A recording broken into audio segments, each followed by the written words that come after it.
All right, welcome to episode 106 of Those Millennials podcast. Today I'm your humble, gracious, and highly favored host, Kay the Classic. I'm here with my nearest and dearest, my friends and boys in real life. Jesse's here. What's up, Jess? How you feeling? What's good? What's good? I'm good.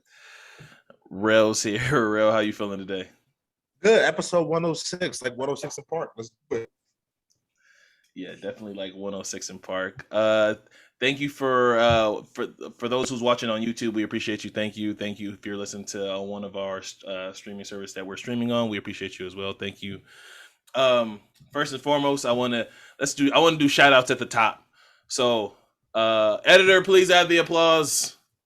I want to give a big shout out at the top of this pod to our friend of the show, Iman Porter, for her dropping her new book, Chapter 2. I don't know what to properly call it. I always forget it. The second installment. Do you do your research? You just want The second installment. and then don't know the title of the damn book? No. I know the name of the book. I got it right here.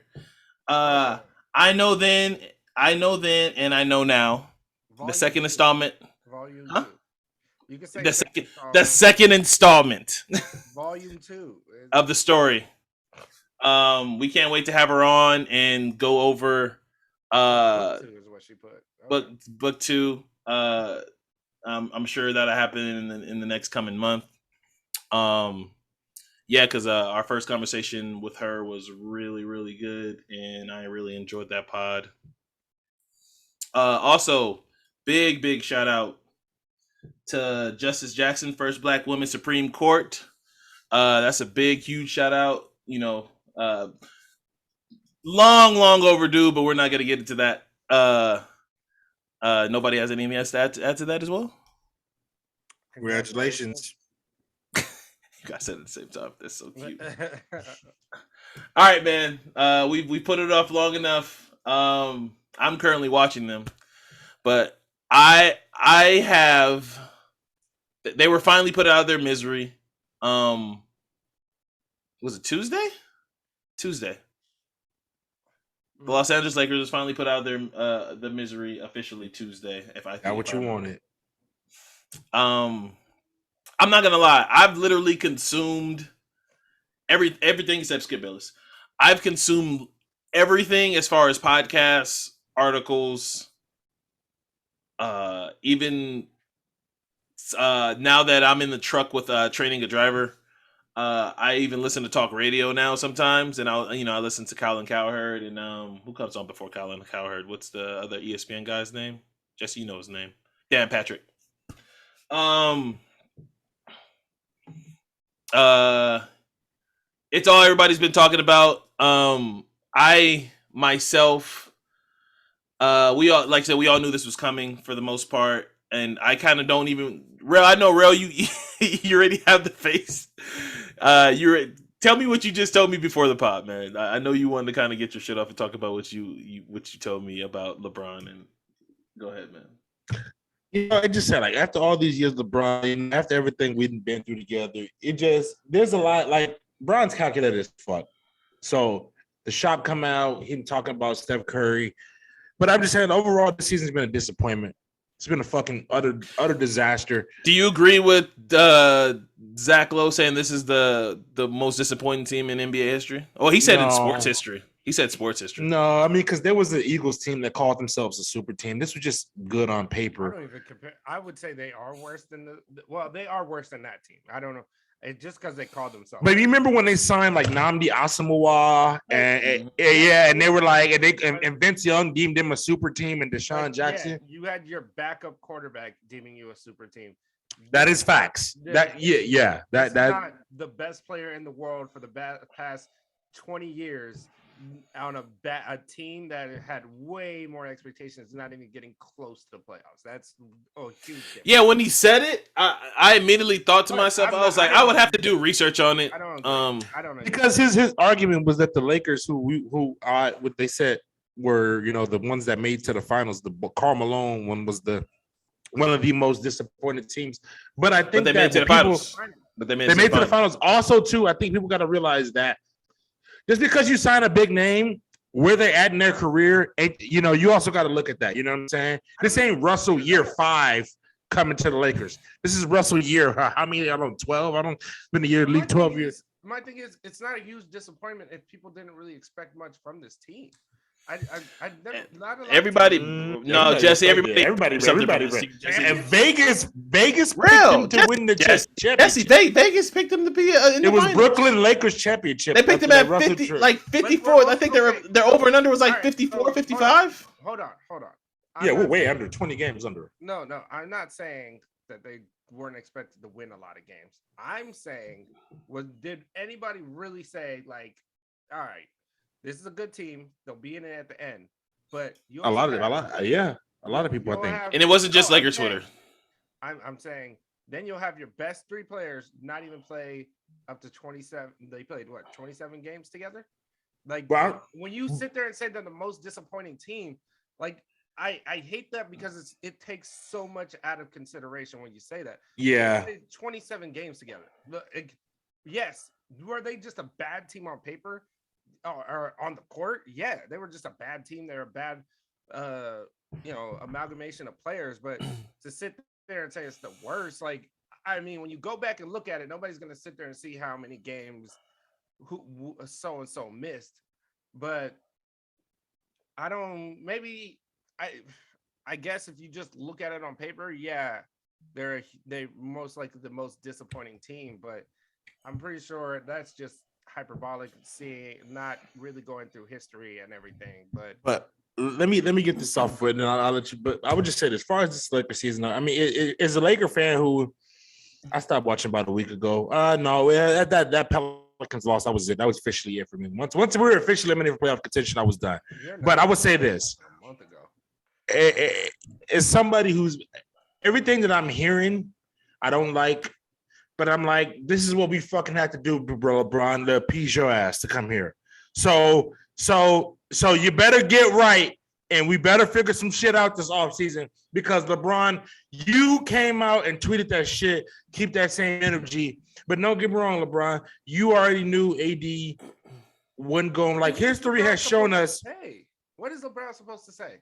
No, but here's the thing, though. Don't be so boisterous about a team that you don't know shit about, LeBron, because you're banking on AD's health, and history has shown us he's going to miss 10+ games every fucking year he plays. Every year he plays, he's going to miss 10+ games. And then we just expected that him and Russ were going to – I don't blame Russ for shit. I blame LeBron for selling this shit to management, and management was going to eat this shit. You don't blame Russ for shit? Russ is going to be who he is. They're going to turn the ball over. I'm not, you know what I'm saying? I'm not gonna paint a zebra black and try to sell it as a zebra. It's still a zebra. Before I blame Russ, I blame the front office because it's fucking incompetent. And yeah, Rob Pelinka is better than Daryl Morey as GM because Rob Pelinka got a championship. Yeah, that is true. But at the same time, it's just that Pelinka, we have to do something this offseason. AD, get your shit. Trade Horton Tucker. You get your shit. I want both of these motherfuckers gone. I want them going to Chicago. Ship them to Chicago. I don't want them in that. You can't, AD, you can't keep talking about, if we would have been healthy. AD should be drinking fucking milk at the press conferences. He should be drinking milk at the press conferences. Like, I'm fucking sick of it. About all these games you could have played. You could have been in the Lakers Raptors, but you're not. Neither one of no more Braun statue. No, Braun not getting his jersey retired by the Lakers. We're done with all that shit. We're done with all that shit. So I'm gonna deconstruct a little bit of what he's saying. First so and much was foremost, said. they're not gonna trade AD. They should.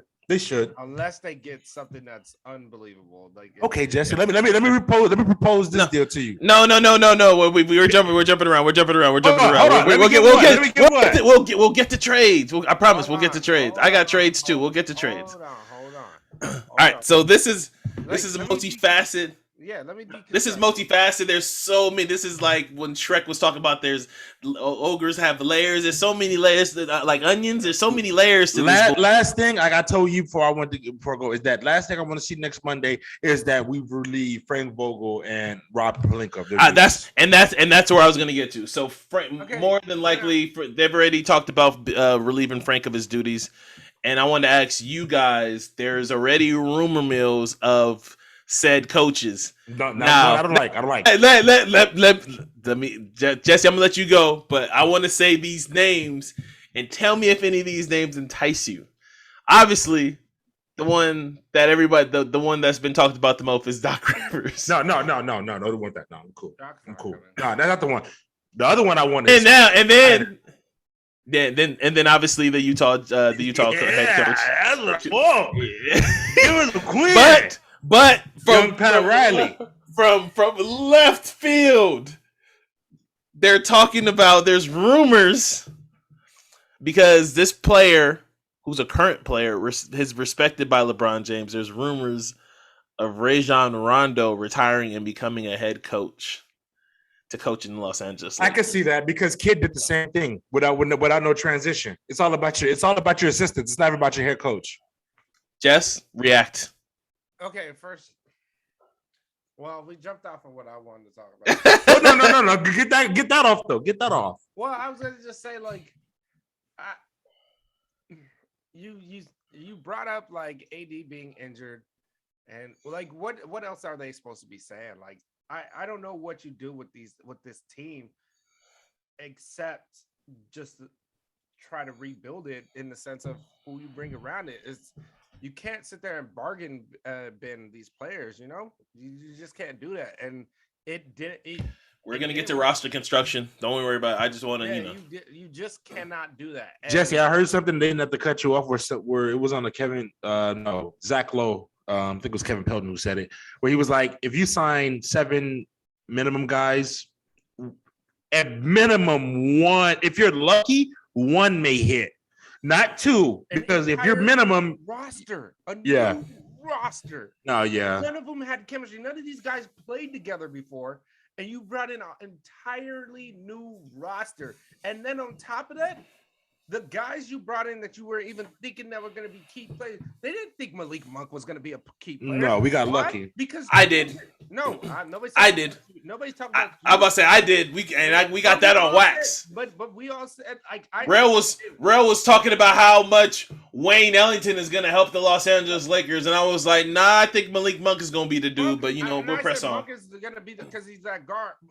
But I'm like, my thing is, you cannot do that on a team. Like, this rebuilding an entire roster, and the only players that actually played games together were Taylor Horton Tucker, AD, and LeBron.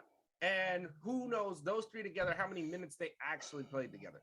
But that being said, you deconstructed the roster you had, completely rebuilt it, and then told yourself, like, oh, that's going to be fine because we have a 36-year-old fucking LeBron that's going to make it work. And that's the whole problem with this whole mindset of, like, just do, like, I'm getting tired of the excuse being, well, they just did what LeBron wanted to do. At what point in time are you going to say, LeBron, that doesn't work? Can you play with this guy? I'd rather bring in this guy that can shoot. I'd rather bring in this guy. Like, let's build an actual team. Because at the end of the day, LeBron is not sitting there saying, I want Kendrick Nunn, who's not even fucking healthy. Who's that? Who's that? He bumped his knee on a coffee table and missed a whole year. That's crazy. I don't know who that is. Trevor Ariza. And he probably should retire right after this release. Trevor, do us all a favor and retire. Yeah, release your NBA career and just go. All right, so I'm sorry, Jess, you still want to go? All right, but this whole player straight to coach thing, when has it ever worked? Steve Nash.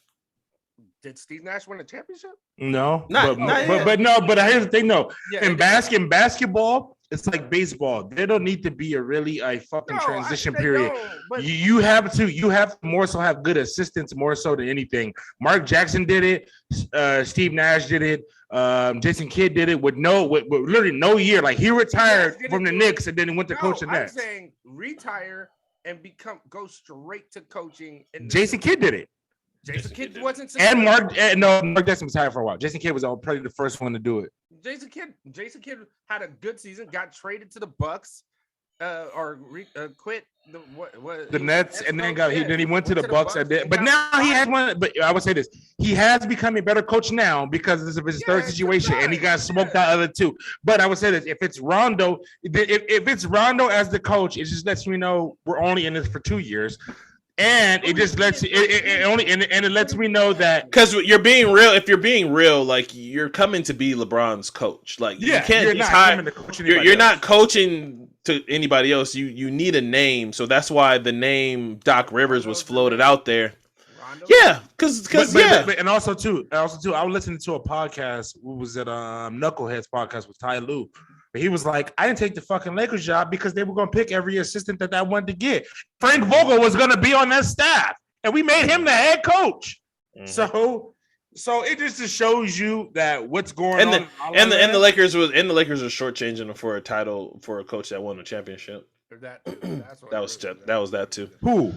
Who won a championship? Ty Lue won a championship. Oh, I'm about to say Vogel. I'm about to say we hired Vogel. He won a championship. No. I said the Lakers was shortchanging Ty Lue for a championship winning. So nobody's in on Doc, huh? Doc is not going to come. Why would Doc? He's going to get fired this year. What is he getting fired for? Because they're going down the first round or maybe the second. And that's his fault? They have to switch it up. It's already in the tea leaves that James and Doc aren't seeing eye to eye. And I don't think it's a coincidence that James has signed that extension. And with this possible Utah opener and Danny Ainge, he's probably using that as leverage. Like, hey, because they really want what he really wants is what I've heard is D'Antoni back there. Is D'Antoni in Philly. So, player empowerment. All right, so this is the part where Rel wanted to get to. Rel, so we're looking past the season. Obviously, all the shit has been said about the Lakers. Now we're trying to think of ways to improve the roster. Obviously, it's been floated out there literally today by Mark Stein on Substack that the Charlotte Hornets may have some interest in Russell Westbrook. There's also been rumors that but this team is always in rumors of doing crazy shit. There's also rumors of potential Russell Westbrook going to New York because they ain't doing nothing else. Hey, Kev. Mando for Russ. Let's just fix this, Kev. You guys just go ahead since you. No, already tried. He tried that happened. That's not happening. Up north, that nobody. Not happening. He needs to say the 3 words. We get a deal. Just go up to Portland. We get Ty Dolla $ign on your album. We get Ty Dolla $ign on your album. We get Snoop to produce it. Why would you? Kronos was my favorite character in Space Jam, to be honest. Why would you want to be a part of a rebuild roster of a organization that is constantly? Dollars not coming. That organization. Dollars not coming. Showed you they can't build teams. Exactly. An organization who has literally told you year after year I don't even know how they got this fucking first round pick for CJ McCollum. But the organization that literally told you we can't build teams, and he's gonna trust them to build it again with Jeremy Grant. And Anthony Simons and Anthony Simons and AJ Griffin from the draft. Hopefully y'all get a top 5. Yeah, they're gonna get a top 5. Never gonna get a big man. So it's on the same pod Rel was talking about. Rel, do you want to say the trade if that works for Charlotte? Yeah. Hold on, the trade that works for Charlotte or Chicago? Because I had the one that makes sense. I know you want to get the Chicago one off bad, but say that the Charlotte the Charlotte one that makes sense is either Oubre or Hayward or Oubre or Washington Oubre. You need all of it. It's PJ, Oubre, and no, not to make the salaries work. You don't need all of it. You can get 2 or 3, but if you want all 3, go ahead. But I mean, if you can make 2, you can make Oubre and Gordon work because Russell's at 40 million. Well, the trade was because if you're the Lakers, you don't want to trade both of because now obviously when the season ends, they're able to touch their 2029 pick, which sounds fucking crazy, and their 2027 pick, right? Here's my only thing with that is that when we say that the Lakers don't, and I'm sorry we're getting real with picks and shit. Well, when I said that, when the Lakers say they don't want to trade picks, when the last time we ever grabbed somebody in the that was a franchise changing player at a pick, other than these fucking last 2 years, we had Bi or we had Zoe. We don't even pick high. Why does it matter who the fuck them picks? We don't even pick high. I agree with that. I hate it, again when you have a the 2027. 2026. 2026, 2027, 2029. And then after the season end, they can trade their 2029 pick. Yeah, like, what the fuck we gonna do with all that? Bron might not even be, Bronny Jr. might not even be in the league at that point. Shit, he might be washed out by then, by 2029. But my point is, the Gordon Hayward one is actually interesting because I don't the Hornets are actually going through life without him. So I think about to be he's just be a casualty to another team where they just the issue is that he's a player that fits though. He's a player that fits. Charlotte wants to re-sign Miles Bridges and Melo, and they already know both of those extensions are coming up. And you already re-signed Terry Rozier to a $21 million. He makes 21 a year. That's what I said. One of the problems are y'all know the Lakers are still playing Luol Deng, right? Yeah, $5 million for another year. $5 million for one more year. Fuck, we not. Yes, they are. Yeah. Still playing Luol Deng. They're still playing Luol Deng. They're still playing Isaiah Thomas. I thought Luol Deng was good. No, we're not paying Isaiah Thomas. We never signed Isaiah Thomas. 2021, 2022 dead and retained cap. You want me to say all the players that are on here? Why is Isaiah on dead cap? Oh, probably from this year. No, because we were from this year. Oh, okay. Also, there's cap holds and there's cap holds on the Lakers for Dion Waiters and Jared Dudley on the team. That's long-term shit, though, Kev. I mean, those cap holds I've always been through. Yeah. There's always gonna be something. I mean, the Mets are paying Bobby Bonilla 30 years. I forgot Dion Waiters was even a Laker. Anyway, Low-key could use Dion though this year. Low-key. To do what exactly? Low-key. Nigga, get a bucket. What are you talking about? Dion's out there. Did y'all see that? Wait, did y'all see that RDC World video where it's like this nigga looks so good on another team, and then you scout him, then he comes to the Lakers, play with LeBron, and the nigga's trash. And it's like, I saw that. That's what would have happened with Dion Waiters. That's exactly what would happen. All right, so Jesse, in closing in the Lakers topic, what do you think? Real, do you want to talk about your Chicago trade before we move on? I guess Rel's not here.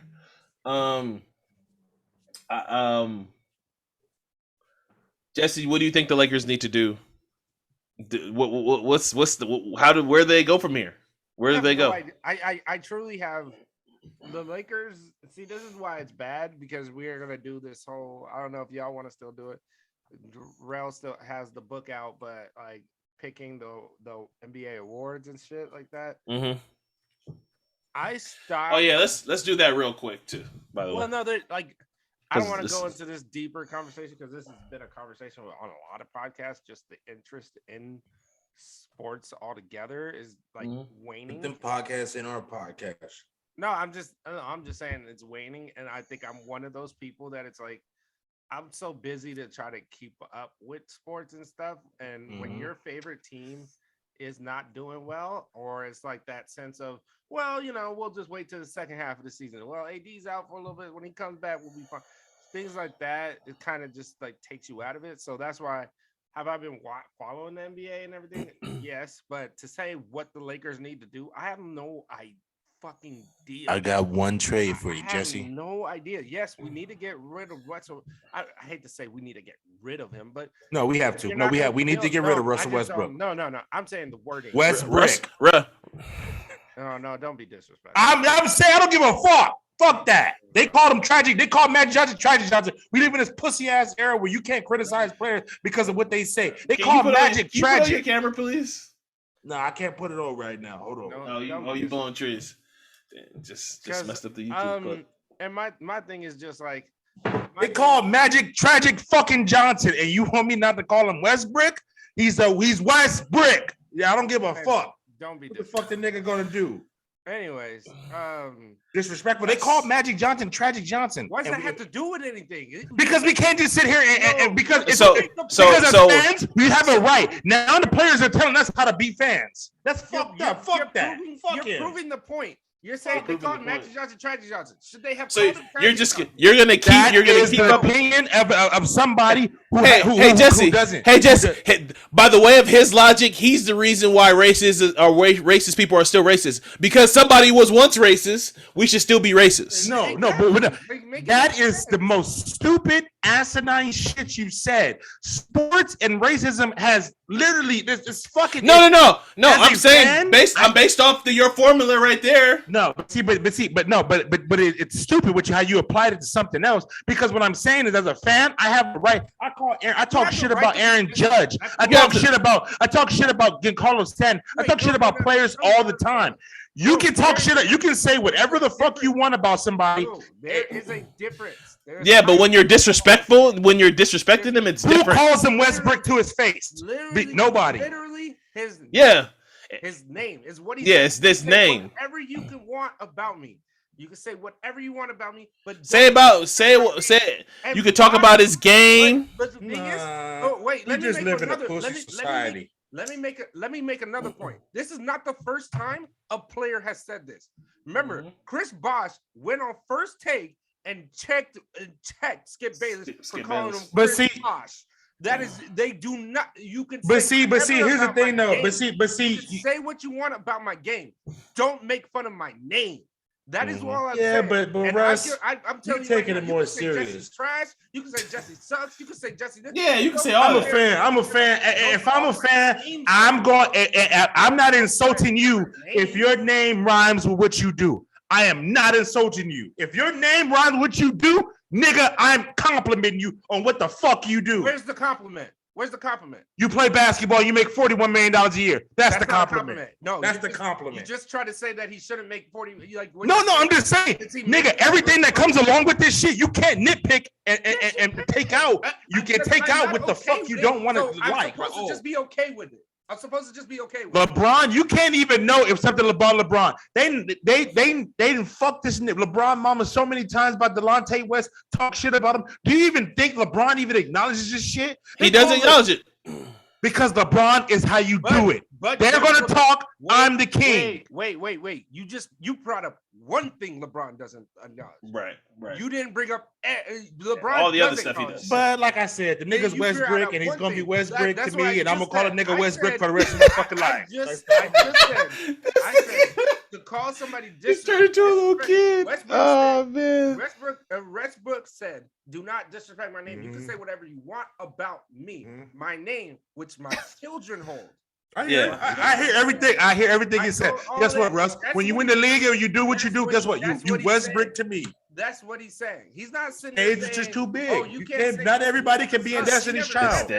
Not everybody can be a Destiny's Child. And then you of all people, Rel. You of all people who would be offended by all of this shit. All of it. Anybody. Am I a basketball player? Or do I just podcast? Hold this. Come on. You are not one. So you mean to tell me they've been calling Russell Westbrook this shit for years, and now because you get on the Lakers, now the light's a little bit brighter because now it's not just that was Jack calling you Russell Westbrook on the front row, and not just a peon in Oklahoma City. Once again, you missed the whole point of what he said. It's not about him. He said it was fine until until his children had to be were affected by it. His family were affected. Cry me a river, Russ. That was enough. But Westbrook has always said. Remember when he was in the finals? These are Jarrell's thoughts and Jarrell's thoughts only. Well, kick me off the podcast, nigga, if you got to put a disclaimer on it. I'm just saying, these are your thoughts. These are your thoughts. Whoa, all right. Westbrook has always said, remember how they were disrespectful to his family in the finals? He has always said. I'm not even talking about disrespecting, but these niggas take it too. Come after my family. He's always said that. He Westbrook. He gonna be Westbrook from here on out. You gotta respect it. I respect it. I respect it enough, but I'm still calling this nigga Russell Westbrook because of it. All right. You clearly don't respect it whatsoever.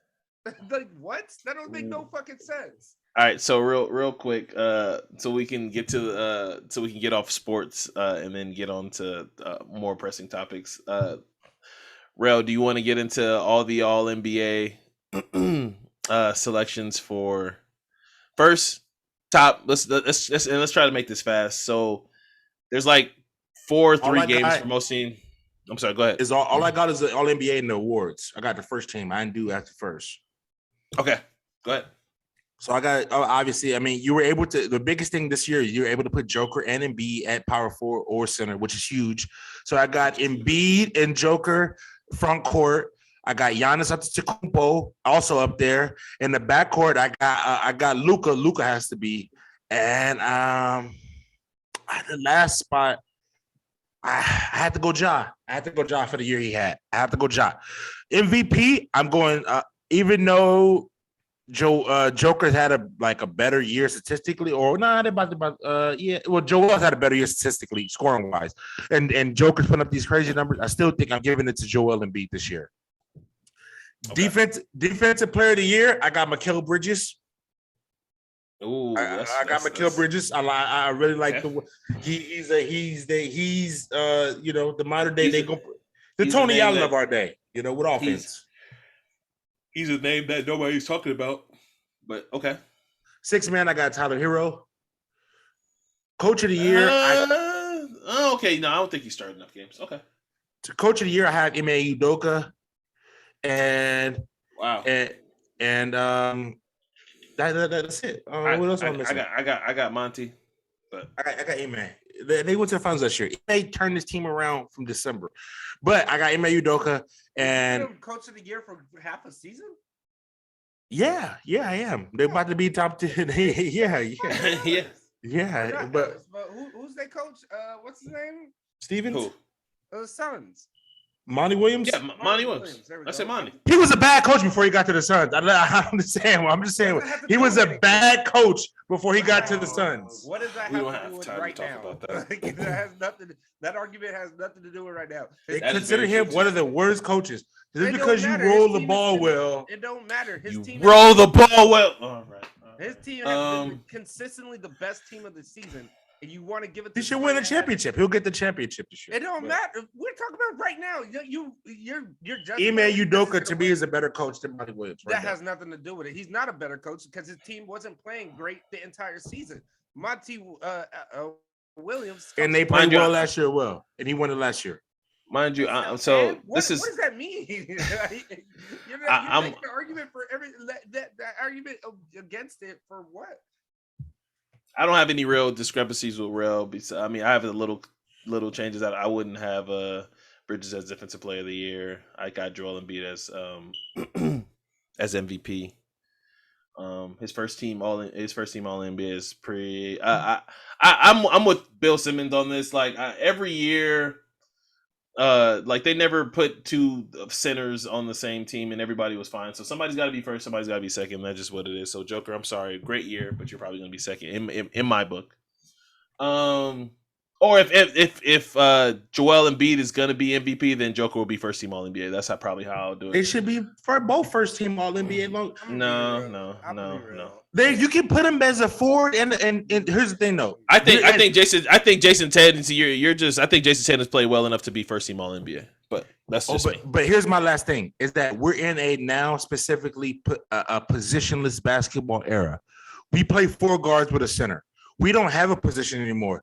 LeBron plays point guard technically, and so does Joker. So I'm not doubting or saying anything about that. You're right, but it's to me, I think that's stupid when Joker, while he does play point guard, he's never not guarded a center. He is a center. Same thing with Joel Embiid. I know they have skills of other players, but it's okay. It's fine. Say this? Joel Embiid is having an amazing season. Exactly. Joker most dominant is Shaq. Joker is better. His season is better. Better.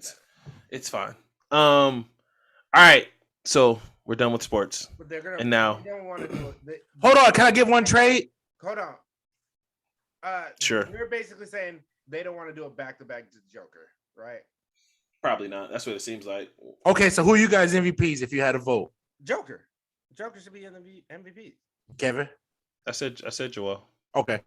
All right, Jesse. One last thing on this trade. Who says no? Chicago.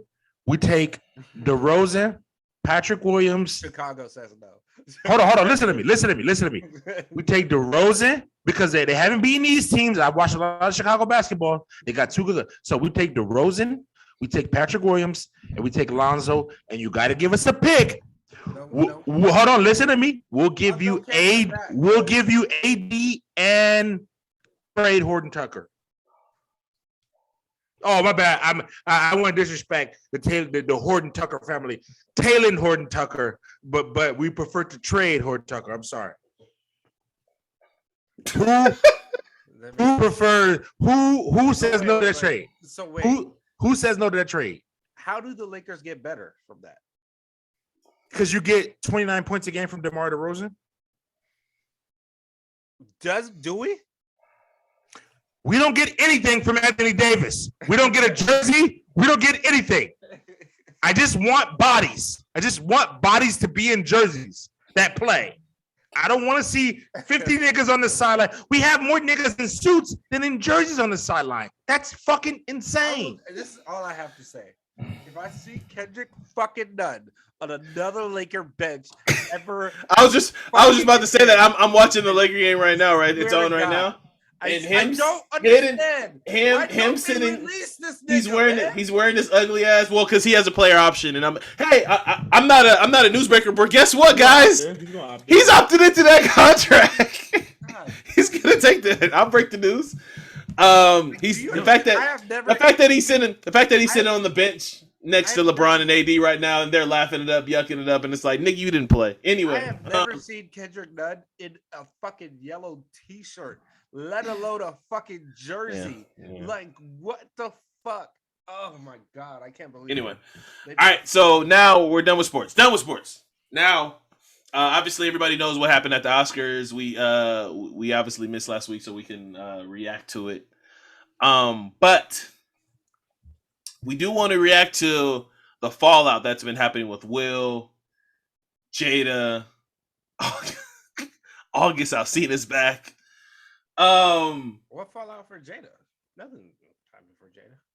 Jada came out. You didn't see what Jada said? What did she say? She didn't need protecting. Once again, what's the fallout? I get no. My bad. After everybody all the women on Twitter came caping for Jada. Wait. Jesse, you letting her skate. Clarify what I'm saying. Okay, please.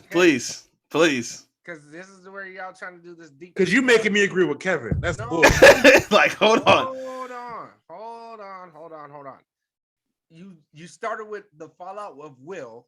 Like, yeah, the fall of Will, and then you said the fall of Jada, and I'm like, what's happening to Jada? Like, well, men, it turned into a gender war between men and women because during what will happen, women championed what happened. Again, I listened to several women's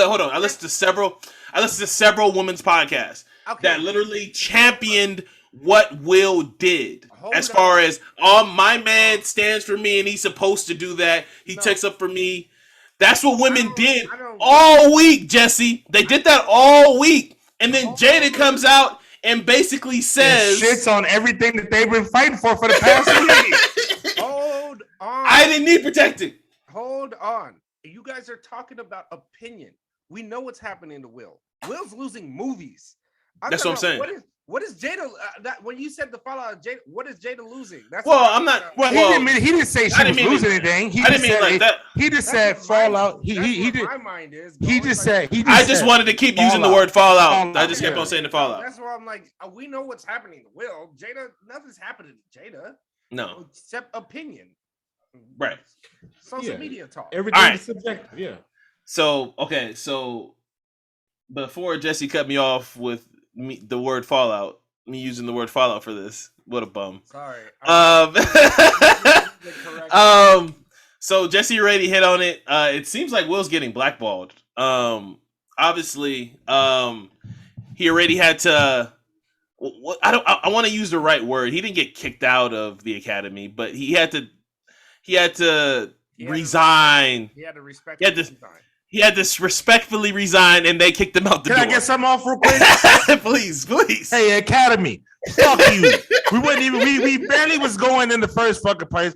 Only reason why niggas was showing up because we knew Will, Sam, and Zell was gonna be there. My mama don't even give a fuck about the Oscars. The only reason why she even watched the Oscars is because she thought she was gonna see Will or Zell. So Oscars, kiss or dick. We ain't coming no more anyway, nigga. And Jesse We not keep coming. saying that. He nominated.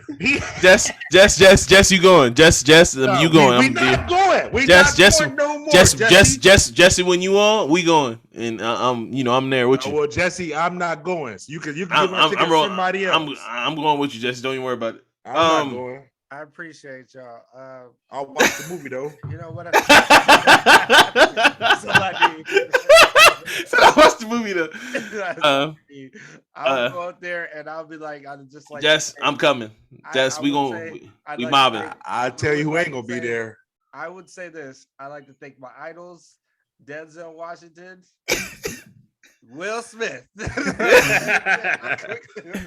Playing with us, talking about we're gonna revoke you from the Oscars. Fuck you, Oscars, nigga. You need us there. All right, so you going to Michael B? Okay. Wait, so we're here. So we're here. So hold on. So wait. Go ahead. What you want to say, Jesse? Okay, come on, man. Look, do I think that should have happened to him? No, but Here we go. It gives him the opportunity to resign with, respect or great, like how I said, respect. What fuck? And I said they could have embarrassed him. They could have who? White people? Yes. And hold on, can I finish what I'm saying? It allows him to respectfully resign on his own merit instead of being fucking removed. Do I think he should have been just suspended for a year or two? Yeah, but hold on. I don't think it's gonna be long. I think it's gonna be a year or two. This is what it's not gonna be. It's not gonna be long. This was all the people that are on his. This is Denzel. This is Tyler Perry. This is. They have to make an example. They're gonna make an example. They're gonna make an example out of Will. For what? That obviously. They have to, Ralph. They have to. They have to. What do you fuck you mean? For what? But all right, go ahead. What I'm just trying to say is it allows him to do this, stay under the radar, and then he can. I would just go ahead. He makes a great, and then it's the road to redemption. Yeah, that's what I was gonna say. He's gonna. We already know we already know he's going on the red table. It's already been scheduled. He's going to the red table. It's happening. He shouldn't go, but it's fucking happening. I promise. I don't need to hear what you got to say. We don't. You're right. We don't need to hear it, but it's gonna happen. It's gonna. Who's this PR? They're gonna make a million memes. Exactly. That's the question of the day. They're gonna make a million memes out of this. It's already happening. But Jesse's right. The road to redemption for Will, he's gonna have an apology tour. I'm sure YouTube was already talking to him about ways that he can come back and go about his apology, because YouTube is already they have big investment in Will. Obviously Instagram. So I didn't get to name. So obviously Netflix. Will was in the middle of a movie on Netflix called Fast and Loose. They quietly stepped away. They had Will quietly step away. That's so we now get the Orcs movie part 2? No. That's coming. So they stopped production on that movie, and obviously we know that they stopped Fast. I was about to say Fast. Oh my God, Bad Boys 4. So Will right now is slowly kind of sort of being blackballed, and they probably did a Will a favor with stopping production of Bad Boys 4. That was my joke. Just say, all of this shit is going to come back. All of it's gonna come back, because the reason why they're stopping all this is how do we? This is the problem I have with Will going on Red Table Talk. Will, it's happening. No. Yes, go away. Just go away. For a few months, everybody's on the court because and it should be easy for him too, because when I hear people do stuff and they need to go away from social media, the excuse is always they grew up with social media. They're so young, and it's Will Smith's Will Smith's older than us, so he can say fuck. He don't need to be on social media. He's paid. We're talking about Will fucking Smith. he should be doing what he actually should have been doing, which is staying the fuck off of social media anyways. No, but I would say this: Will is not a bad follow on social media for the most part. Up until this smacking shit, you thought he had maybe found like I would say he's a good follow and like he ain't gonna post no bullshit. It's not gonna be annoying. He's gonna be doing is like he does shit. It's a good follow. We're like, damn, this is interesting. Weird. It's weird transition shit. It's him saying inspiring stuff. It's exactly. It's real. It's kind of like what the shit was like out of the fucking blue. It was like what? It's kind of like what The Rock gives you every morning when he's in Iron Paradise and he's just working out and he gives you. It's a good follow. It's a good follow. Like you have to mute certain people. There's a difference between The Rock and what Will Smith was doing. The Rock, yes, he had WWE, but The Rock really built, just like Kevin Hart, really built his following and movie watching through social media. That was like how he was promoting his movies. Will Smith didn't need to do all that. No, I would say this: Will Smith didn't need to do all that, but he also was almost like a. I don't know. He was just doing a bunch of like sponsored Instagram posts. You know what I'm saying? Doing things to make himself stay relevant. He was. I don't think he was doing it to make himself. He was making millions of dollars off of posts. This was exactly. Like he was making millions of dollars off of posts. Yeah, that's what I'm saying. All of it was this change in Will. Like we saw this change in Will. Like a few years ago. It was a thing that it was like Will. He was making up for his box office bombs. Because of social media. Yeah, After Earth, That's I can't what really I'm trying to say. This is what I'm trying to say. So, not to disrespect Will in any way, fashion, form. I'm not saying he's a bad follow. I'm just saying the way that he decided to make us go into his personal life, even with the book, with everything, it was one of those things where it was like, yes, there's a lot of rumors going around. And whatever, you didn't need to do all this. Rumors are going to be rumors. How many rumors were there about Denzel? Like you can't move on. But if that's your choice that you decide to do that, that's cool. My thing is just like the reason why I say just disappear for a while is because it allows you like Bad Boys 4. They can't make Bad Boys 4 without Will Smith. Nope. So what are they going to do? All right, we need to figure out a PR plan. Disappear for a while, and then we can quietly say we resume production on Bad Boys 4 and any movie that he's starring in. What's it called? The Orcs 2. I forgot what is that movie called? Blight? Power? Blight? Is it Blight? Yeah, Blight 2. Power is the one with Jamie Foxx. Yeah. So Blight. Same movie. You can quietly resume those things. Just hold it up. What they're doing is like we know we have to have like we can't do this without Will because he's the star of the movies. So it's one of those things where it's like we're just gonna quietly right now while people are upset or because the funny thing about it is this is the one thing that I find so interesting is that they're basically blackballing Will because of the industry. It's not really because of fan service. Because the fans, like you guys said, everybody's kind of mixed on this right now. That's that's ultimately why my issue.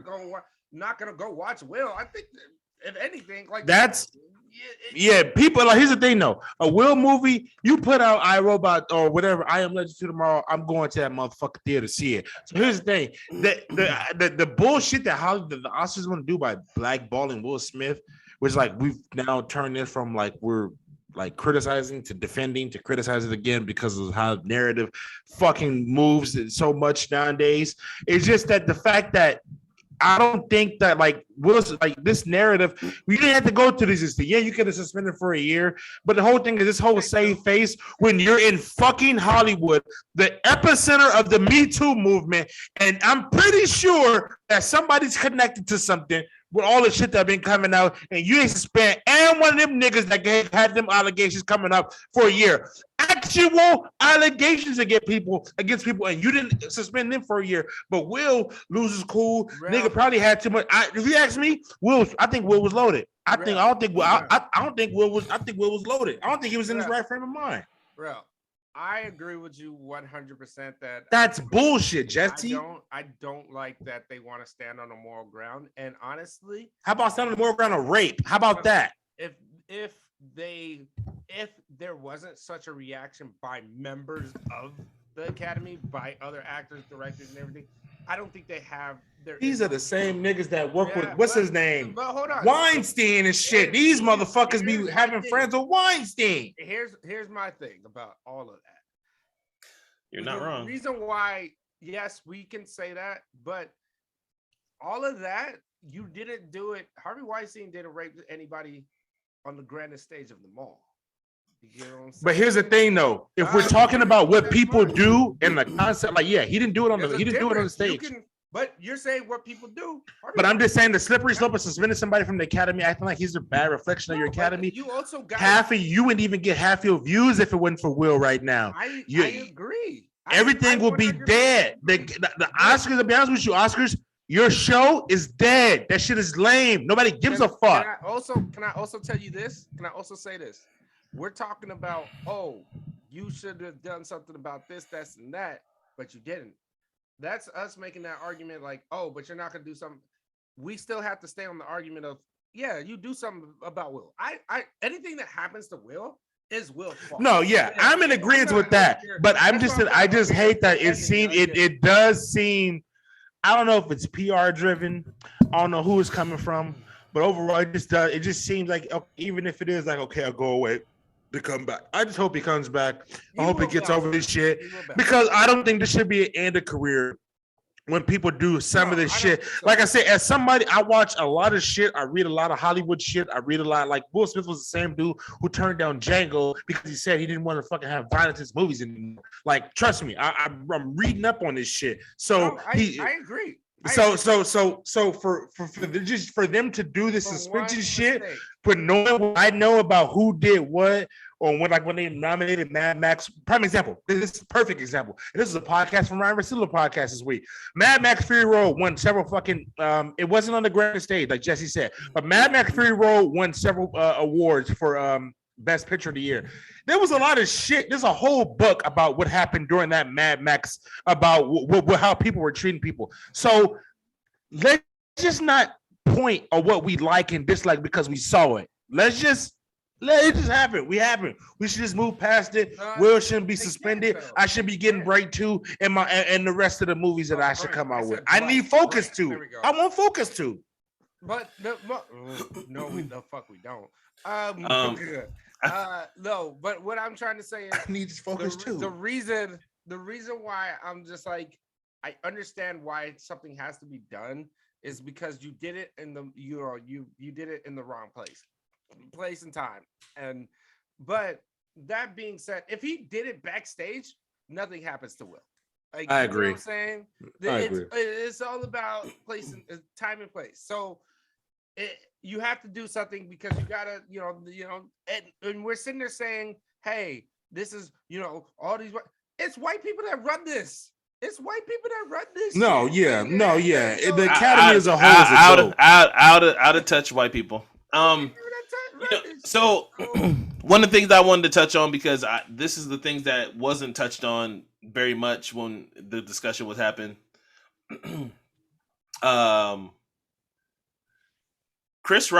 Tony Rock came out and defended his brother as he should. Big facts. Chris Rock stand up has doubled and tripled in price. I forgot the name of it. I should have been prepared and remember the name of it. But obviously the special he's doing with Kevin Hart, right? The tour he's doing with Kevin Hart. No, he had one before that. So he's on tour like now, and then he's going on the tour with him and Kevin Hart. Yeah, I got tickets to the July 4th show. Okay. Vegas. What do you think is gonna be said? Oh, I'm going to the Country Wayne one, by the way. Where anyway. What day is that? We'll talk about it off mic.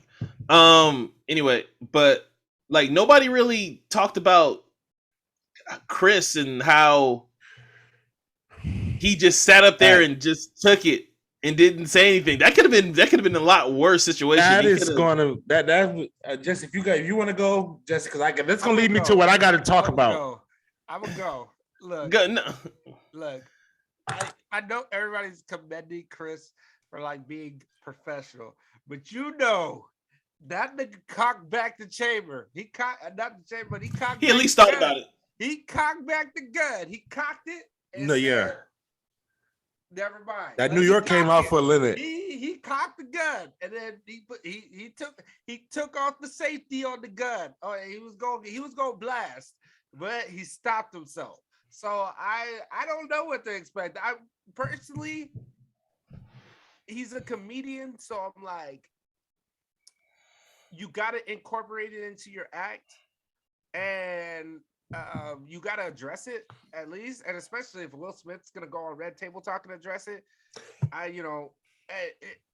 Please, if you can make it funny without. Here's my thing: if you can make it funny, and personally, here's what I would truthfully say: I don't really give a fuck what you say about them, as long as you can keep it in the. And I know this is like, if we have time, this is the top we're going to, but as long as you can keep it. I don't want to say respectful, but not too personal. You know what I'm saying? Like, don't double down on the bald jokes. You know what I'm saying? Because we learned that it's like, hey, she has alopecia, which All right, well, right, all right, Rel, we're gonna let you talk because we're kind of going. Oh, my bad, Jesse. But... No, what I'm just saying is, there's plenty out there for him to kind of get on. That's already just there for the taking, and unfortunately, what more could he say that somebody hasn't already done, made a meme about, and all that? But if he can make it funny and he can incorporate it into his act, go for it. I just don't know. Maybe he can make the joke when he's saying like, "Yo, he's walking up to me." I think he did say, "Here comes Richard Williams." Well, he had a show and he said, "I'm still processing it," which lets me know that this is more serious than. But you finish instantly have jokes for it. Nah, yeah. You know what I mean? Like, so that's all I'm saying is I just there is a line I feel there could be. And I know that we're about to go into this conversation, but there's a line, and as long as he doesn't cross that line, I'm good. I don't know the relationship him and Will and Jada have at the end of the day, but Madagascar 4 is fuck. I do think at the end of the day that there is a level of. I know everybody's like it's comedy, but we've learned comedy can't go too far. So I'm not killing comedy. I'm saying comedy. That's killing it. That's killing it. No, I'm saying comedy can go too far. There is a line. And I'm gonna just get this off because I know we run long. Please. I'm gonna just get this off because I'm gonna just make it quick because I know we run long. But comedy, like here's two things I want to say about like alopecia. I've had like I don't know if you remember me, but I had bald spots in the top of my head, in the back of my fucking head, and I have them still. This is why I have to get a skin fade because I can't get a shadow because I have a bald spot in the back of my head. That's my alopecia. And so it's like let's stop talking about she has like fucking stage 3 cancer. She has alopecia. No, hold on. Like you know what I'm saying? Like it's not fucking. It's not fucking terminal cancer. It's alopecia. Like, let's stop the bar right there. I'm having the issue where people are trying to connect it to this, and that, and it's just kind of like alopecia. No. A lot of people have alopecia. That's what I'm saying. It's not just a. That's my point. That's my ultimate point. Is that everybody? This is a common thing that most Americans have. A lot of people have it. Yeah. And so I have it. So I mean, I can feel comfortable talking about it. So you want to shake your head like you got something to say to me, Kevin? By the way, I didn't know you had it, real. Yeah, I've had it. Yeah, I got doctors, but I had patches in my head for a fucking while. That's why I used to let my hair grow really long because I had it. I used to miss clumps on the top of my head because it was happening. Tory Lanez has the same shit. Here's the thing: people have talked shit, and I'm not even saying this setting or whatever. I'm just saying what we're witnessing is the death of comedy. Kevin, you keep shaking your fucking head at me. I don't like this. Like, I can't talk when you're looking like that because I'm not gonna want to talk. Talk. What do you have to say about it? What like? I don't have anything. To say, you clearly are just distraught. Either way, I'm gonna just say this: the joke wasn't even fucking funny because Chris Rock is fucking way funnier than that. And third off, the joke was fun. It wasn't funny. Whoever wrote that shit probably should be fired the next day. Not even the fact that he said it. Okay, it's just the fact that it was just wasn't funny. Can I say something about that? Because I'm listening to that, and I've listened to that so many times. I don't think somebody wrote that. Nobody wrote that joke. Now, am I not saying somebody was fed off the him cuff. that joke? I think somebody probably fed him the joke, and then he used it. But I do think it was one of those things where they said, Chris Rock, you're a comedian, keep it under 10 seconds. Because you can see how fast he's talking. Hey, I love you. Can't wait for G.I. Jane 2. Boom. And he goes into it, right? So I kind of feel like it was like, find somebody, make a joke, and go. Now, do I feel like somebody fed him that joke? Yes. Do I think that's a written material? Hell no, that's not written material. G.I. Jane 2? Yeah, That's not even the first off, G.I. Jane came out with 94, 95. Exactly. But I would just say this, Kevin, I'm gonna let you go now, is that ultimately what I wrote about the death of comedy, and I've been writing about this for like the past 2 days, is because it's just that from Wanda Sykes came out with a statement saying that she doesn't feel comfortable doing comedy anymore. Tony, first off, Wanda Sykes, you should probably feel comfortable doing comedy anymore because you're not that funny. But the second thing is just that we're riding on a slippery slope because of what happened.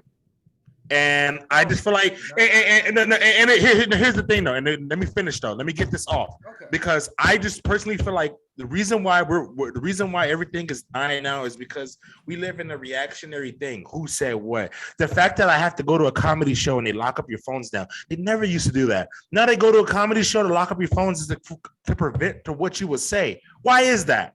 It's crazy to me.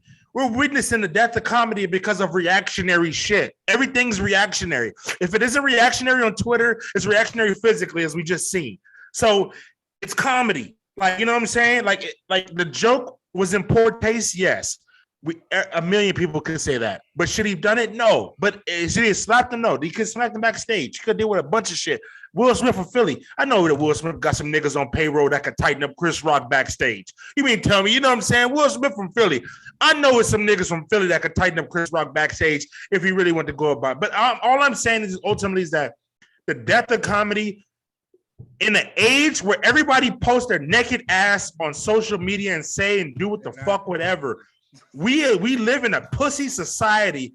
Like our society is just pussy. It's just pussy. There's no way to put it. We're just pussies because it just you can't say that and defend that person. You can't say that and defend that person because this person has a ties to this. Like, fuck that. I'm a comedian. I'm gonna say what I want to say. Like if I'm not indirectly pointing somebody out like a fucking child in the first row who's handicapped and I'm making fun of them, everything else should be slid. Like, you know, I'm on stage. This is what I paid to do. When actors get in certain modes, they do shit that they're not forgiven for because they were in a mode for a role. Everybody, even this, Bill Simmons brought this to my attention that Will Smith was so into this Richard Williams thing that the people feel like that's who he was embodying when he was up there. That he was like, I'm representing Richard Williams and everything he did, and I was so in character. And then Richard Williams came out and said, "I wouldn't have done that shit." Exactly my fucking point. So, but here's my only thing with that is that I would have or wouldn't. I wouldn't have. I wouldn't have done that shit. You think Richard Williams would have got them girls as far with that mentality? I'm tired of white people trying to tell me like how he was acting. You guys need to stop with this super overreaction. But not you guys. I'm just talking about white people in general. You know, I'm still processing. You motherfuckers really just need to stop. But continue, Rob. I'll finish with this. I just ultimately think that the death of the comedy is coming from our societies, that everybody takes everything so personally. Everybody takes everything to heart. Everybody takes everything like it'd be different if somebody's attacking you or attacking you. Like I've seen. I went back and here's the research I did for this because Chris asked me this. Or did you do research for it? Here's the research I did. I watched Def Comedy Jam and I'm not saying like this is the same setting, but I'm watching comedians in Def Comedy Jam literally shit on people's physical features. And I'm not saying it's right. But I'm just saying that people, like if I'm a comedian, I'm on stage, this is what I'm paid to do. At worst case scenario, back then, motherfucker should have ran up on stage back then. But now because society has changed, with all the movements has happened, now everybody feels like a little bit of you can tell somebody, oh, you can't say that. Like, I can say whatever the fuck I want. Okay. You may not like it. You can leave the show. You can do a bunch of shit to not fuck with your favorite comedian. Last thing I'm gonna say this, and this is a prime example of this. I went to a Dave Chappelle show out here in Vegas at the MGM Grand. Two people had incidents with him within one show. They lock up your phones before you even go into the fucking show. This is stupid. We're here to watch a comedy show. You know, like we have to lock up our phones because people don't want to tweet out, oh, what he may say because somebody may get offended. Well, he also fucking stupid. He also wants to keep the jokes secret. He doesn't want to record. That's true. On the tour, you want to keep the joke secret. Yeah. So nobody else will hear him throughout. But also, trying to keep the integrity. He goes off cups. Dave Chappelle goes off cups so many times that you kind of gotta read. Like you wish you could record. Because he goes off cup so many times. But that's the thing. Okay, so this is a whole different. That's a different conversation. Just kind of make it short because we've been. Yeah, this is the hard part because. All right, it's hard because to make it short, I'll just say this. Do I think comedy's dying? And for Rel to say like this is the beginning of death of comedy? No, if you remember, there's been a thing where. I think it was what's his name? The motherfucker with the podcast, Joe Rogan, that said it's really hard for white comedians right now, white male comedians right now. I want to hear something hard for white in the same sentence. I'm just hold on. So it's kind of been, Jerry Seinfeld has said he's afraid to do comedy right now. I would be too. But I mean, he's been said that. So it's like, yes, are we entering a realm where there's just like you can't do anything? I feel like we may be, but I do think for me is what I would say is if you are great, you make adjustments. And you find something that works for you. But I will say this. Comedy is observation. It's also half the truth when you joke about shit, you know? It's observation. You are observing something. You see something, you observe it. That's why you say it's half truth, because you observed something. You don't know anything about it. You're observing something and you say something. Then you could probably learn like, oh, that person was handicapped. I won't make that joke no more. I won't do this no more. I won't do that no more. The death of comedy, I don't see it happening. I just think that we are in a realm where like it's hard to be funny in a world that today everybody's trying to be funny. Everybody thinks they're hilarious. Everybody's doing little TikToks. Everybody's doing little things. So what I will say is this.